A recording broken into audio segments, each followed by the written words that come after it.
লন্ডনে অনুষ্ঠিতব্য Golapganj helping hands ইউকের ১৯ অক্টোবরের স্থগিত নির্বাচন আগামী মধ্য জানুয়ারি ২০২৬-এ অনুষ্ঠিত হতে যাচ্ছে।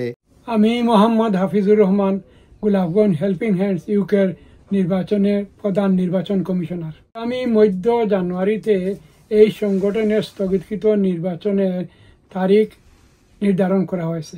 এই সংগঠনের স্থগিতকৃত নির্বাচন আগামী মধ্য জানুয়ারিতে অনুষ্ঠিত হবে। গোলাপগঞ্জ হেল্পিং হ্যান্ডস ইউকের আসন্ন নির্বাচনে নজরুল, মুহিব, মুকিত ও মাসুক শুকুর মারুফ দুটি প্যানেলে প্রতিদ্বন্দ্বিতা করছেন।